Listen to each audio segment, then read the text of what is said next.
Bonjour et bienvenue à Pontivy, ou plutôt devrais-je dire Napoléonville. En effet, Napoléon Ier a construit deux villes en France, construit ou reconstruit. Donc Pontivy qui s'est appelée Napoléonville, la première, et la deuxième, La Roche-sur-Yon, qui elle s'est appelée Napoléon-Vendée.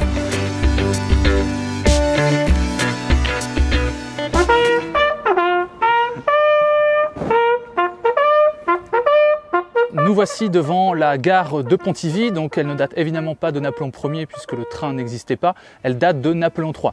Mais ce qui va vraiment nous intéresser ici, c'est une plaque à l'intérieur de la gare où on retrouve le nom d'origine sous Napoléon Ier, c'est-à-dire Napoléonville. Pontivy a porté deux fois le nom Napoléonville, sous Napoléon Ier et Napoléon III, et elle a repris son nom d'origine en 1870. Globalement, le nom des rues de l'époque napoléonienne est resté quasiment le même.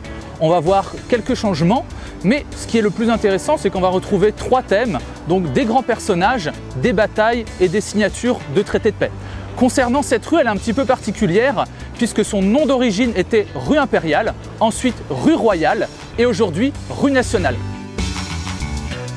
Alors là, on se dirige sur la place de la Plaine, c'est le cœur de la ville napoléonienne, calqué sur les forums romains. Nous voici devant le tribunal napoléonien. Alors le début des travaux, comme tout le reste de la ville, c'est 1807. Or pour ce tribunal, les travaux vont s'arrêter un an plus tard et il sera terminé en 1846. Par contre, chose assez originale, c'est l'architecture. Ici, Napoléon reprend les grands standards de l'Antiquité gréco-romaine et si vous regardez bien la façade, on dirait véritablement un temple gréco-romain. On se trouve dans la cour d'un bâtiment à double visage, c'est-à-dire l'hôtel de ville sous-préfecture. Concernant la date de construction, on va le retrouver sur la façade, 1807.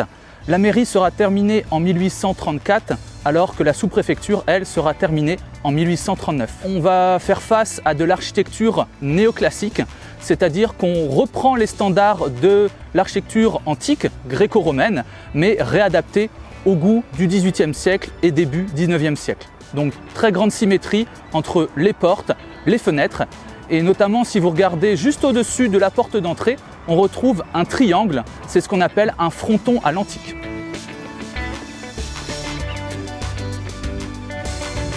Alors ici, nous nous trouvons dans la salle du conseil municipal. On va avoir une fresque qui représente toute l'histoire de Pontivy, de ses origines jusqu'à nos jours. Et nous allons avoir une représentation de Napoléon Ier, juste ici. Donc en 1805, Napoléon signe le décret de la validation pour la construction de la ville.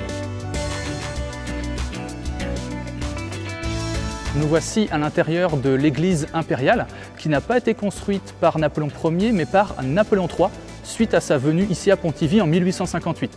Et témoignage assez intéressant, ça va être juste à côté de moi la rosace où on retrouve les armoiries impériales créées par Napoléon Ier.